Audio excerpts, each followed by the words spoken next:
Cabinet భేటీ అనంతరం మంత్రి పొంగులేటి శ్రీనివాసరెడ్డి మాట్లాడుతున్నారు. ఇప్పుడు లైవ్ చూద్దాం. చేసి నిరుపేదలు మధ్యతరగతి కుటుంబంలో వారికి ప్రభుత్వ స్థలాలలో ఇల్లు కట్టించి ఇవ్వాలి అని 1,00,000 ఇళ్లు మొదట విడత కట్టించి ఇవ్వాలన్నది ఈ రోజు కేబినెట్ లో నిర్ణయం తీసుకోవడం జరిగింది. ఏదైతే ఈ నిరుపేదలు ఉన్నారో ఈ నిరుపేదలకి రూరల్లో ఇచ్చినట్టు 5 లక్షలతో పాటు అన్డివైడెడ్ షేర్ కు సంబంధించిన ల్యాండ్ ఆ కట్టే అపార్ట్మెంట్ కి సంబంధించిన అన్డివైడెడ్ కు ల్యాండ్ ని కూడా ఫ్రీగా ఇవ్వాలన్నది ప్రభుత్వం నిర్ణయించి ఆ ఎక్సెస్ అమౌంట్ ఎంతైతే ఉంటుందో అది 4 లక్షల 5 లక్షల క్యాలిక్యులేషన్ చేసి ఆ 400 420 ఎస్ఎఫ్టి కట్టియాలనే ఏదైతే ఆలోచన ఉందో దాన్ని ఆ నిరుపేదలు వారి జీవనోపాధి కోసం ఎక్కడ ఏ ప్రాంతాలైతే నివసిస్తున్నారో అదే ప్రాంతాలలో వారుండే స్లమ్ ప్రాంతాల్లో వాళ్ళకి విల్లింగ్ ఉంటే ఆ స్లమ్ లోనే కట్టిస్తాం. ఆ స్లమ్ ప్రాంతాల్లో కట్టించి 5 లక్షల రూపాయలతో పాటు ఆ ల్యాండ్ మీద కూడా వాళ్ళకి అన్డివైడెడ్ షేర్ కూడా రైట్లు ఇస్తాం. అలా కాని ప్రాంతాలు ఏవైనా ఉంటే అది హౌసింగ్ బోర్డు కానీ వివిధ శాఖలకు సంబంధించిన భూమి నివాసానికి యోగ్యమైన భూమి ఏదైతే ఉందో దాన్ని ఐడెంటిఫై ఇప్పటికే కొన్ని పాకెట్లు చేశాం. ప్రతి నియోజకవర్గాన్ని ఒక యూనిట్ గా ఆ ఐడెంటిఫై చేసిన పాకెట్లలో అదే ల్యాండ్ లో వాళ్ళు నివాసం ఉంటున్న ప్రాంతంలోనే ఇప్పుడు నివాసం ఉంటున్న పూరింట్లో నివాసం ఉంటున్న ప్రాంతంలోనే ఇల్లు ఇచ్చే కార్యక్రమం. రూరల్ లో 5 లక్షల రూపాయలు ఇస్తున్నాం.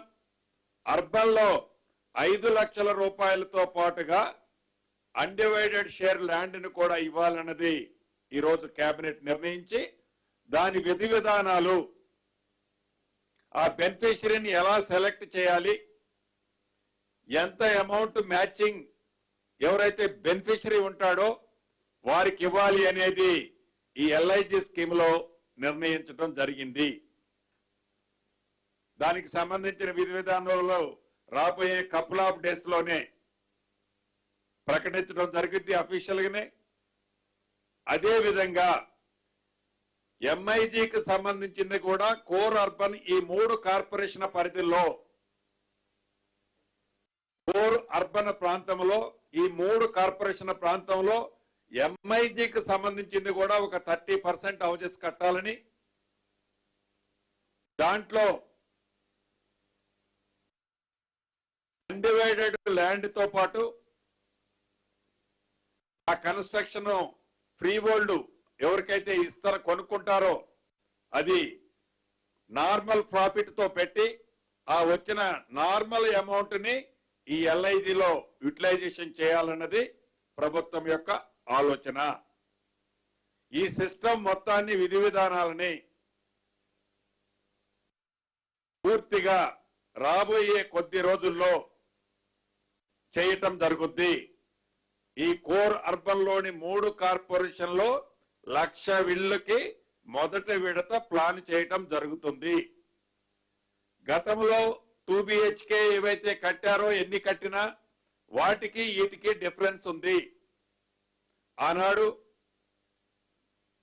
ఎవరైతే వారి జీవనోపాధి కోసం నివసించే ప్రాంతం నుండి 30 నుంచి 40, 50 కిలోమీటర్ల దూరంలో 2 BHK కట్టిన కారణంగా అక్కడికి వాళ్ళు పోయి నివసించలేక అక్కడ నివసిస్తే మళ్ళీ వారి జీవనోపాధి ప్రాంతానికి ప్రతిరోజు అప్ అండ్ డౌన్ చేయలేక ఆ ఇల్లు ఇచ్చిన నిరుపయోగంగా వదిలేసిన సందర్భాలు కోకొల్లగా ఉండి అవన్నీ ప్రభుత్వం దృష్టికి ఈనాడు వచ్చినాయి. కాబట్టి నివసించే ప్రాంతంలోనే వారి జీవనోపాధి కోసం నివసించే ప్రాంతంలోనే ఇల్లిచ్చే కార్యక్రమం కోసం ఈ కాన్సెప్ట్ ని ప్రభుత్వం ఈనాడు కేబినెట్ లో అప్రూవ్ చేసిందని కూడా మీ ద్వారా ఈ కోర్ ప్రాంతంలో నివసించే నిరుపేదలు మధ్యతరగతి కుటుంబాలకి శుభవార్త తెలియజేస్తున్నాను. అదేవిధంగా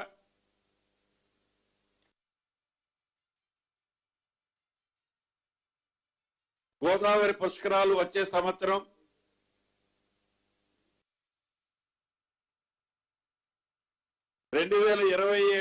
జూలై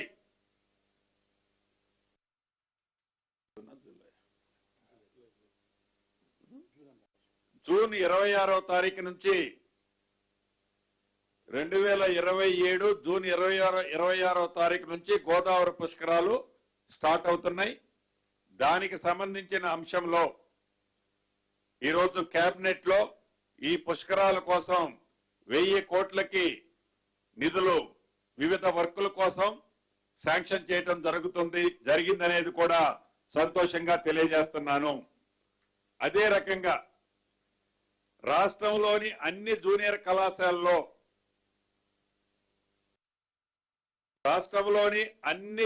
కళాశాలలో మధ్యాహ్న భోజన కార్యక్రమాన్ని కూడా ఏర్పాటు చేయాలని, దానికి సంబంధించిన అంశాన్ని ఈరోజు కేబినెట్ లో అప్రూవల్ చేయడం జరిగింది. అదే రకంగా కోఆపరేటివ్ సెక్టార్లోని DCMSల్ని మార్క్ 5 లో విలీనం చేయాలని, అదే రకంగా తెలంగాణ రూరల్ ఇన్ఫ్రాస్ట్రక్చర్ కార్పొరేషన్ ని ఆకాలో విలీనం చేయాలని కేబినెట్ ఈరోజు నిర్ణయం తీసుకోవడం జరిగింది. ఇక ప్రధానమైన అంశం పాలమూరు రంగారెడ్డి. ఇది చాలా వెనుకబడ్డ ప్రాంతం. ఈ వెనుకబడ్డ ప్రాంతంలో ఆనాటి ప్రభుత్వం ఏదైతే పాలమూరు రంగారెడ్డి అనే ప్రాజెక్టుని 21 భాగాలుగా విభజించి 18 భాగాల వరకే ఆనాటి కాన్సన్ట్రేషన్ చేసి కొంత పార్ట్ వర్కులు కంప్లీట్ చేశారు. ఆ బ్యాలెన్స్ వర్కులు కంప్లీట్ చేయడంతో పాటు మిగిలిన లాస్ట్ లో ఉన్న లక్ష్మీదేవిపల్లి రిజర్వాయర్ వరకు ల్యాండ్ ఎక్విజిషన్ కూడా చేయాలి అని ఫస్ట్ ఫేజ్ లో యుద్ధ ప్రాతిపదిక మీద ఈరోజు కేబినెట్ నిర్ణయం చేయడం జరిగింది. దానికి సంబంధించి మొదటి విడత 587 కోట్లు ల్యాండ్ ఎక్విజిషన్ పర్పస్ కోసము రాష్ట్ర కేబినెట్ ఆమోదం తెలపడం జరిగింది. అదేవిధంగా 2020